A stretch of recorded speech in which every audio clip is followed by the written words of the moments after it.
Bienvenue à tous en direct sur Public Sénat. Voici les titres du 22h. Ce soir, débat des primaires socialistes, acte 2. Les 6 candidats ont confronté leurs idées, leurs propositions durant 2 heures. Il y a eu des échanges, quelques pics et beaucoup de promesses pour un débat animé. Alors décryptage ce soir avec de nombreux invités et analystes et réaction de notre invité politique, le candidat officiel du PS au Sénat, Jean-Pierre Bel. Nous évoquerons également avec lui, bien sûr, le nouveau Sénat à gauche.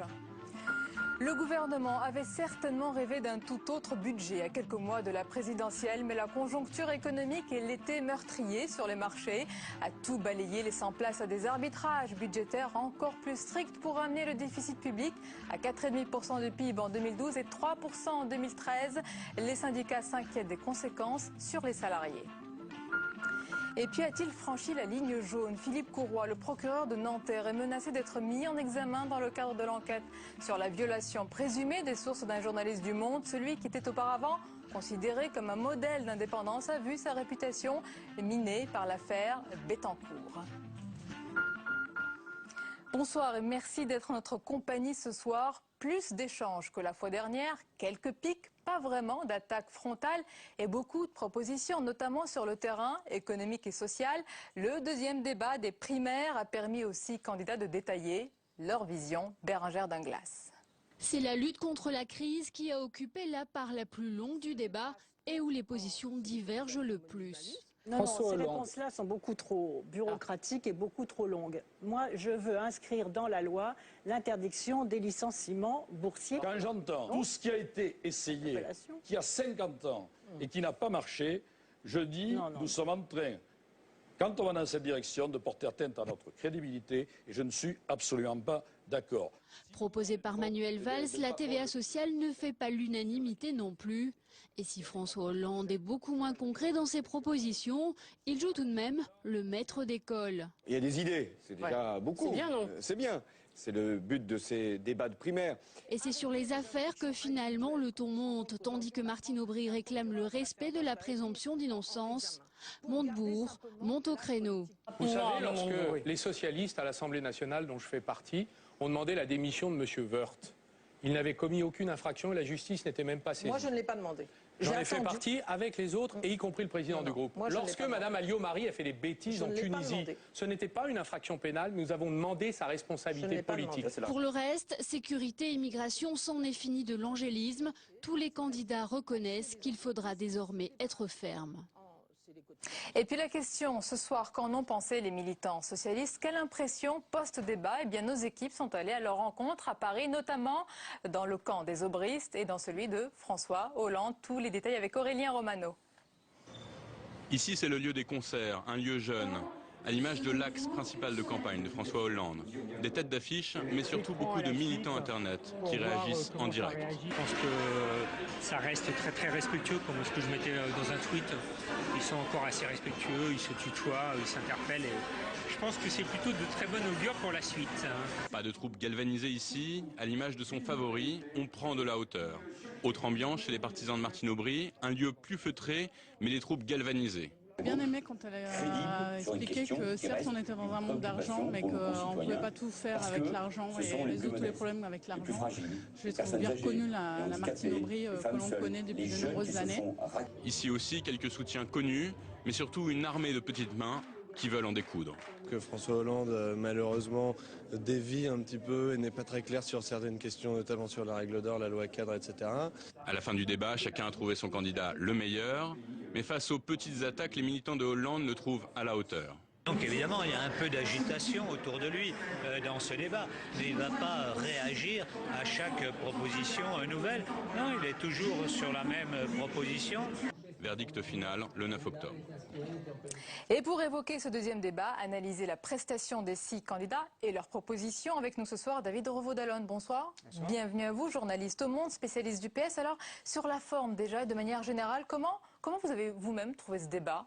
Je l'ai trouvé bon, je l'ai trouvé un petit peu moins ennuyeux que le premier, qu'il avait quand même été un peu, il faut le dire, notamment parce qu'il s'était beaucoup attardé sur les questions budgétaires, la question de déficit, etc.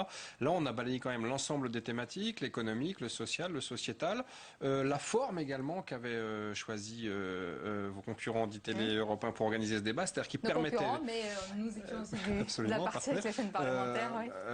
Donc, qui a permis d'animer ce débat, de donner un peu de vie et de permettre des échanges directs, ce qui avait, je dirais, manqué au premier débat. Mais en revanche, ces échanges directs n'ont pas occasionné de controverses ou d'opposition frontale.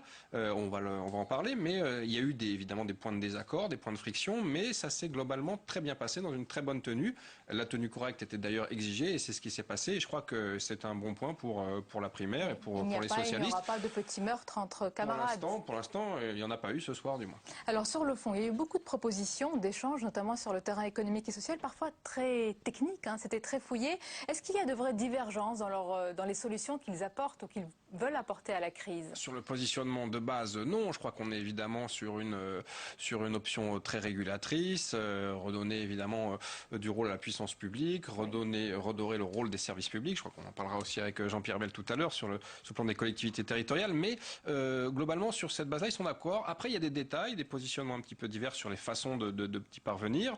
Il y a le débat à porter, on l'a vu, sur la question de l'emploi. Est-ce qu'il faut rééditer le dispositif emploi jeune façon Lionel Jospin? C'est ce que préconise Martine Aubry avec ses 300 000 emplois aidés. Est-ce qu'il faut au contraire instituer un nouveau contrat de génération comme François Hollande qui a été critiqué par Martine Aubry? Il y a eu la TVA sociale également. Manuel Valls s'est prononcé pour, tous les autres contre. Donc voilà, il y a eu beaucoup de débats et on voit que sur les moyens d'y parvenir, ils sont pas tout à fait d'accord et c'est évidemment Arnaud Montebourg, une fois de plus, avec des solutions plutôt radicales. C'est le héros de la démondialisation qui, pour le coup, s'est un petit peu plus démarqué de la ligne générale. Ces propositions à l'instant, la réaction du secrétaire général de l'UMP, Jean-François Copé, qui dénonce la course aux promesses démagogiques à laquelle se sont livrés, selon lui, les candidats ce soir. Alors, un candidat, François Hollande, qui reste sur sa ligne ce soir en fixant le cap, il est finalement constant. Est-ce qu'il se réserve pour la suite ?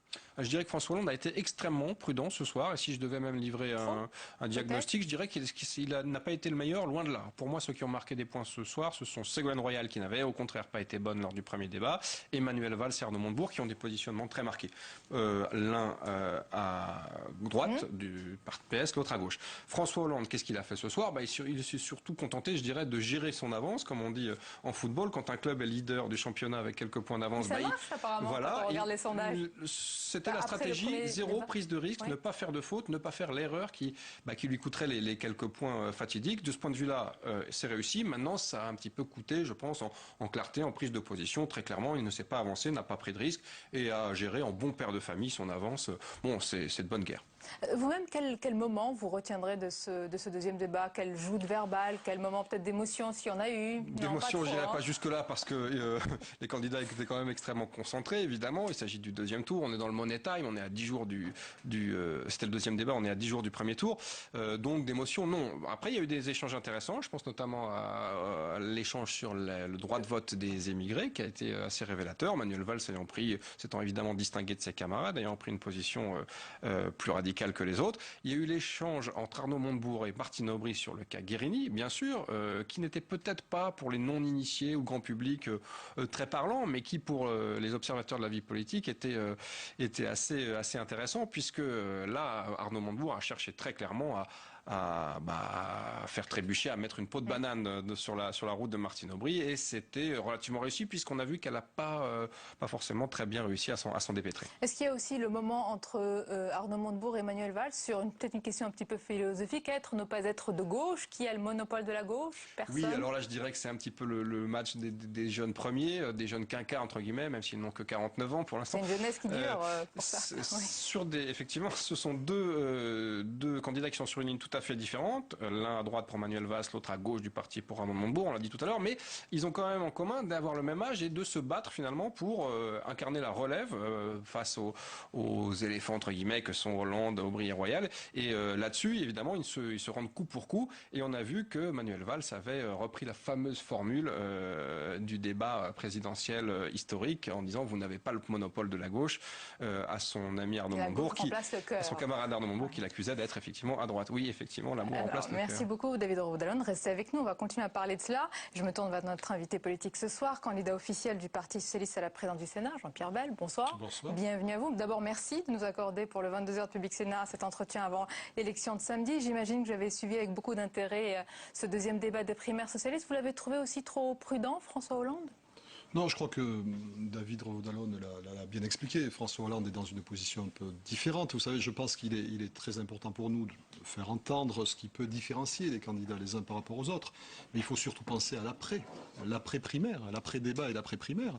Et c'est vrai que François Hollande a certainement cherché à ne pas créer des fossés entre les candidats. Et peut-être, à certains moments, j'ai trouvé qu'il était celui qui réalisait la synthèse, qui rassemblait un peu toutes les questions qui étaient posées pour essayer de tracer le cap. Voilà. Bon, donc c'est effectivement un rôle qui est un petit peu ingrat, mais il faut bien qu'il y en ait un qui l'accomplisse. Un rôle ingrat, mais qui porte ses fruits dans les sondages, qui se suivent et se ressemblent. François Hollande a significativement creusé l'écart avec les autres, notamment avec Martine Aubry. Est-ce que selon vous, Jean-Pierre Bel, c'est durable, voire définitif ? Vous savez, les sondages, il faut toujours s'en méfier, et en l'occurrence sur une primaire, c'est encore plus vrai. Et je pense qu'il faut aussi se garder de toute surinterprétation des sondages, parce que ça pourrait avoir un côté frustrant pour ceux qui vont aller voter. Moi, ce qui m'intéresse, c'est de savoir si cette primaire aura plus d'intérêt après ce genre de débat qu'avant. Et je souhaite bien sûr qu'elle suscite beaucoup d'intérêt. Donc, il ne faudrait pas que les sondages soient un petit peu un élément banalisant les choses. Non, je crois que chacun a l'occasion de participer dans le fond à une belle leçon de démocratie. Je me permets de se régler en un tour. Est-ce que le 9 octobre, on peut déjà avoir, ça y est, le candidat? Vous nous donnerez aussi votre sentiment, David. Écoutez, je ne sais pas vraiment, je n'en sais rien. Vous souhaitez peut-être pour François Hollande je pense que ce qu'il faut éviter, c'est une confrontation qui pourrait être assez mal ressentie et utilisée par nos adversaires. David Rovdalon, il y aura... Je pense que la victoire au premier tour va être compliquée. C'est vrai que François Hollande accentue son avance. Il est aujourd'hui grosso modo à une quinzaine de points devant Martine Aubry. Alors avec toutes les réserves d'usage concernant les sondages et un panel d'électeurs finalement qu'on ne connaît pas puisqu'on saute dans l'inconnu avec cette élection comme l'a dit Jean-Pierre Bel. Mais cela dit, cette avance est précisé avec une régularité quasi mathématique selon les études, donc ce qui fait qu'il devrait logiquement l'emporter, sauf évidemment coup de Trafalgar ou retournement de dernière minute ou grosse faute. Maintenant, le premier tour, ça va quand même être compliqué parce qu'il y a beaucoup de candidats, donc il y a forcément une dispersion et fatalement, je pense quand même que ça va être compliqué de l'emporter d'entrée de jeu. Alors on lui avait reproché de ne pas trancher, mais François Hollande tranche, notamment ce matin. Jean-Pierre Bel, il a pris l'engagement de faire voter une loi interdisant le cumul des mandats s'il est élu. Est-ce que le Sénat de gauche y est favorable? Oui, bien sûr, puisque nous avions voté pour ce projet de loi qui avait été présenté par Lionel Jospin lorsqu'il était Premier ministre. J'ai moi-même déposé avec mon groupe une proposition de loi pour permettre de limiter le cumul des mandats entre une fonction de parlementaire et de président d'exécutif local. Donc sur cette question, il n'y a pas de problème entre nous. Il y a une nuance. François Hollande parle d'une application en 2014. Certains sénateurs, ils vont souffler, ils vont dire ouf, c'est pas pour tout de suite, alors que Martine Aubry, elle avait dit tout de suite, 2012, ça sera appliqué. Oui, mais la difficulté dans ce genre d'exercice, c'est que lorsque les lois sont votées, elles ne peuvent s'appliquer qu'au mandat qui suit. Elles ne permettent pas de démettre les parlementaires de leurs fonctions. David Rovdalon, sur ce point, il était important que François Hollande tranche, qu'il marque sa position sur ce sujet sensible. Je dirais qu'il y a quand même un débat un petit peu hypocrite sur la question du cumul des mandats. C'est vrai que Martine Aubry a tenté d'empoigner ce cheval de bataille pour effectivement s'opposer en championne de la rénovation. François Hollande était un petit peu plus embêté, on peut le dire. Il a aussi beaucoup d'amis au Sénat. Jean-Pierre Bel peut en témoigner. Et donc il a repoussé, lui, à 2014, alors que Martine Aubry avait fixé 2012. Mais on peut toujours trouver plus royaliste que le roi. Et on parle de Ségolène Royal qui, elle, a critiqué l'un et l'autre, l'une et l'autre, précisément, pour ne pas avoir été plus vite et abandonner tout de suite le cumul de mandats. Je crois qu'il y avait des raisons au fait que les socialistes, les parlementaires socialistes ne l'aient pas abandonné, notamment le fait qu'un ancrage territorial local, président de conseil général, président de conseil régional, maire de grande ville, permet effectivement d'asseoir son assise aussi parlementaire. C'est une raison tout simplement politique. politique et c'est de bonne guerre. Après, on va voir ce qui se passera après 2012 si effectivement les socialistes vont joindre les actes aux paroles. Alors, avant 2012... Nous l'avons déjà fait, je rappelle. C'est sur les régionales. Et avant 2012, nous allons parler du Sénat à présent, un Sénat à gauche qui va voter pour son président samedi. Alors, il y aura en lice le candidat officiel du Parti socialiste, vous, Jean-Pierre Bel. Il y aura aussi Gérard Larcher qui estime que sa candidature est celle du devoir. Et il réaffirme d'ailleurs ce soir qu'il n'y aura pas de négociation et de compromis pour glaner des voix à la gauche. Et puis, il y a le troisième homme aujourd'hui qui est une femme, Valérie Létard, sénatrice du Nord et candidate du groupe centriste à la présidence du Sénat. On en parle dans un instant après ce sujet de Sandra Cerquera. Samedi, le duel Gérard Larcher-Jean-Pierre Bel n'aura pas lieu. Il y aura un troisième candidat, une femme, Valérie Létard, élue à l'unanimité par le groupe centriste. C'est elle qui l'annonce en personne après de longues heures de tractation. Nous sommes tous bien évidemment devant le constat que notre majorité a bien évolué, que notre Sénat a profondément modifié son équilibre politique et qu'il faut en prendre acte. Un candidat du centre, ce sont des voix en moins pour Gérard Larcher. Mais qu'importe, les centristes ont beau défendre le bilan du président du Sénat, la volonté de compter aura été plus forte. Ils ont sauvé la majorité de leurs sièges et veulent jouer la carte du rassemblement. Nous ne sommes pas favorables à une assemblée bipolaire. C'est bien qu'ici s'exprime un certain nombre de sensibilités et les centristes en représentent une très forte. C'est pas l'Union centriste qui accueille des gens, c'est quelque chose qui est en train de se créer. Et ça se fait, alors, tout ça se fait en douceur et bien. Jusque-là composé du nouveau centre, du MoDem et de l'Alliance centriste, le groupe pourrait compter des radicaux. Toute la journée, c'est l'ébullition. Des sénateurs du groupe RDSE, comme Jean-Marie Bockel et Emery de Montesquieu, seraient sur le point de les rejoindre. La majorité des sénateurs pense qu'il faut mieux faire quelque chose avec des groupes centristes. Je me plie à la majorité, mais des choses sont encore en gestation. Un groupe élargi avec une candidate pro-Borloo à la présidence du Sénat, au moment où la campagne se met en place. Jean Arthuis met déjà en garde contre une stratégie qui pourrait être utilisée par les prétendants à la présidentielle. Un troisième candidat, une candidate qui est sortie du chapeau pour représenter le groupe centriste. Jean-Pierre Bel, que c'est une candidature juste pour dire qu'ils existent sans plus? Non, je pense que c'est tout à fait légitime de la part de cette sensibilité qui est toujours très forte et très présente au Sénat de vouloir exprimer à la fois leur existence et puis ce qu'ils représentent.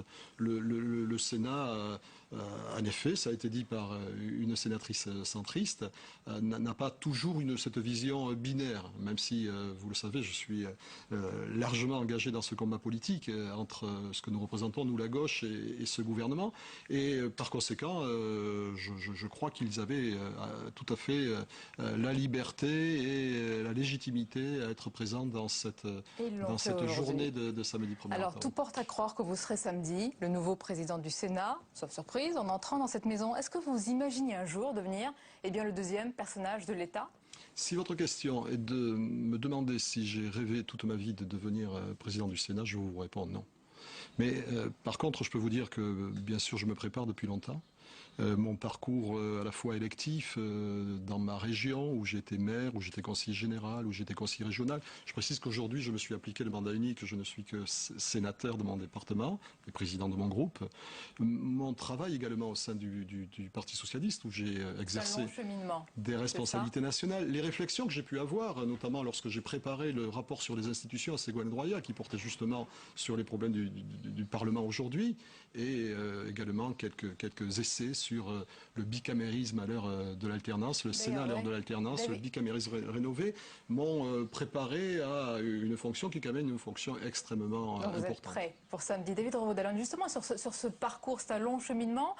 C'est logique, c'est une ascension logique, naturelle pour quelqu'un, Jean-Pierre Bel, on peut le dire, qui n'était pas connu du grand public, qui l'est de plus en plus, ça y est aujourd'hui. Avant d'être... Tant de caméras ici au Sénat. C'est vrai que Jean-Pierre Bel n'était pas très connu du grand public, c'est un proche de François Hollande, il a quand même fait sa carrière, une partie de sa carrière de socialiste au parti, puisqu'il était secrétaire national aux fédérations et aux élections, deux postes quand même assez importants, de poste de numéro 2, numéro 3, carrière d'élu local, très impliqué effectivement dans sa région, dans son département.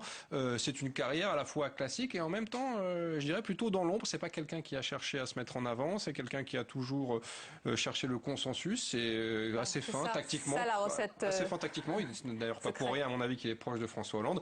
Et effectivement, le fait qu'il arrive aujourd'hui à ce poste de deuxième personnage de l'État, comme vous le disiez, c'est finalement un aboutissement assez logique. Et on attend beaucoup de ce Sénat à gauche. Alors, vous promettez, vous, Jean-Pierre Bel, que ce Sénat à gauche n'est pas synonyme d'obstruction. Mais le gouvernement s'inquiète, notamment pour le vote du projet de budget. Valérie Pécresse en appelle à votre, je cite, esprit de responsabilité, à votre sens des responsabilités en période de crise. Que lui répondez-vous ? Elle ne doit pas s'inquiéter. Que nous avons le sens des responsabilités, nous avons le sens de l'État, nous savons dans quelle situation nous sommes, mais en même temps, je pense que les Français ne comprendraient pas que nous assistions aujourd'hui sur des éléments fondamentaux, cruciaux dans le budget, dans le projet de loi de finances. C'est quand même l'essentiel des valeurs qu'on peut mettre en politique qui sont en jeu.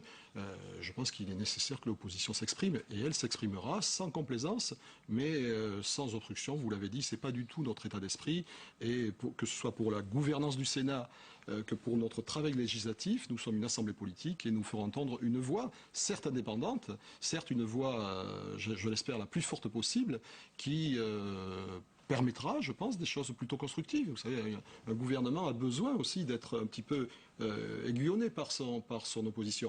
Et nous savons bien comment fonctionne le Parlement aujourd'hui, avec l'Assemblée nationale qui a le dernier mot. Alors, quel sera votre premier geste, votre première action samedi, si vous êtes élu, à la fois pour votre camp et pour les autres, le camp adverse? Mon premier geste, ça sera d'aller saluer mes concurrents, ma concurrente et mon concurrent, bien sûr, car je suis très respectueux de la démocratie au sein de cette Assemblée.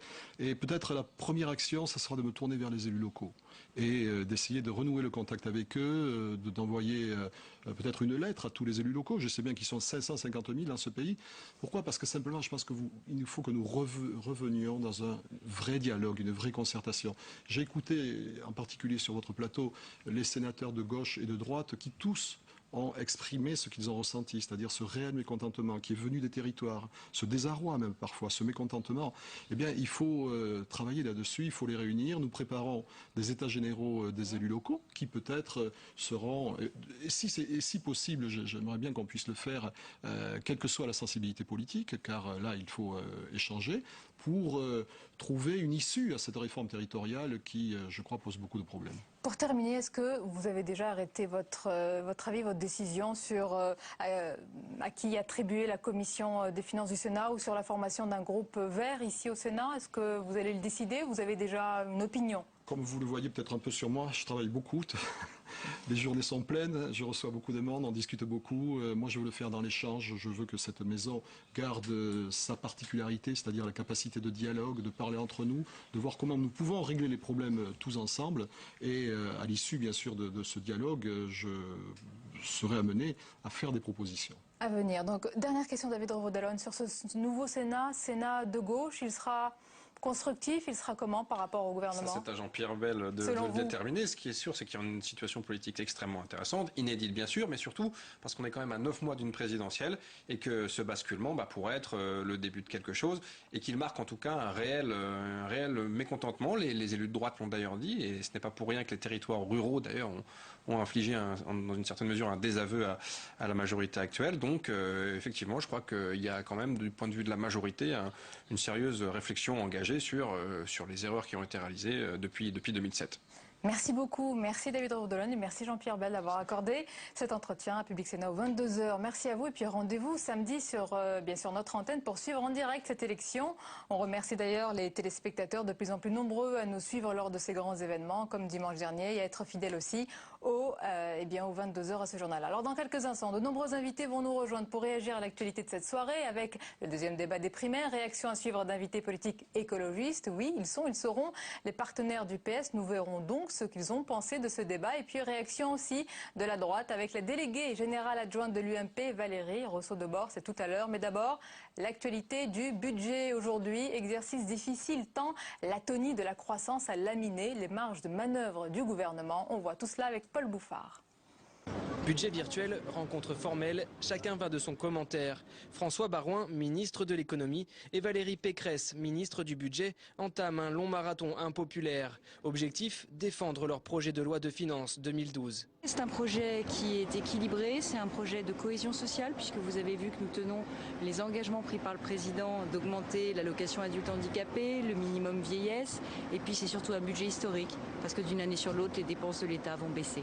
Quelques mesures symboliques se dégagent. Une contribution exceptionnelle prévoit de taxer à 3% les très hauts revenus à partir de 500 000 €.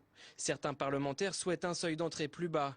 Le PLF prévoit de raboter les dépenses de l'État, notamment avec la suppression de 30 400 postes dans la fonction publique, une économie de 167 millions d'euros. Il prévoit aussi l'alourdissement de certaines taxes sur l'alcool et le tabac notamment.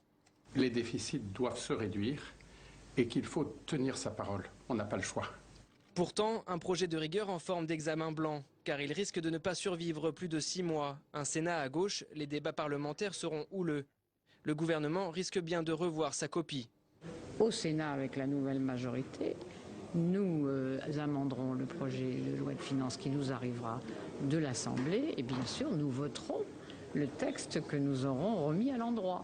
Une bataille budgétaire entre la nouvelle majorité sénatoriale et le gouvernement qui préfigure la campagne de 2012. Sur fond de crise européenne et d'aide aux États fragiles, l'objectif du plan d'austérité est bien de contenir les dépenses de l'État, contenir une dette record à plus de 85% du PIB cette année. Le deuxième débat des primaires socialistes analysé et décortiqué avec nos invités ce soir. Valérie Rousseau-Debord, bonsoir. Bonsoir. Bienvenue à vous, déléguée générale adjointe de l'UMP et députée UMP de Meurthe-et-Moselle. Avec nous également Jacques Généreux, bonsoir. Secrétaire national à l'économie du parti de gauche. Avec nous également Yves Contasso, bonsoir. Conseiller de Paris, Europe Écologie Les Verts. Et notre chroniqueur Jean-Louis Gombault, bonsoir Jean-Louis. Première réaction, le camp adverse, la droite, Valérie Rousseau-Debord. Vous venez d'entendre Monsieur Revaud-Dallon, plusieurs analystes et commentateurs pensent que le débat était de haute qualité. C'est votre avis ? C'était mieux que le premier, ça c'est évident. C'était un peu long, très sincèrement. Je trouvais la première partie objectivement plus intéressante que la suite. Intéressante à plusieurs titres, c'est-à-dire qu'on a pu voir les clivages réels qui existent entre les différents candidats. On a pu voir aussi qu'il y a, au-delà des différences de fond, des vraies différences de personnes et que les personnalités complexes qui sont actuellement au PS et au Parti radical de gauche font que je ne suis pas sûre que l'entente à l'issue du premier et deuxième tour se passe réellement bien. Moi, ce qui m'intéresse de voir, c'est qui va sortir troisième, parce que c'est le troisième qui va faire l'élection. C'est le troisième qui va apporter ses voix au premier ou au deuxième et qui va aller peut-être un peu plus vers la gauche ou un peu moins. Et je crois que c'est ça qui va être intéressant.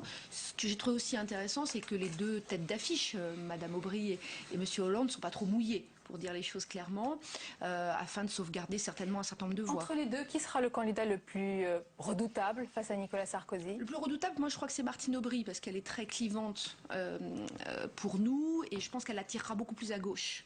Parce qu'elle est peut-être la plus facile à battre par rapport à Nicolas Sarkozy. Non, parce que François Hollande, si vous voulez, François Hollande, non, c'est pas une posture.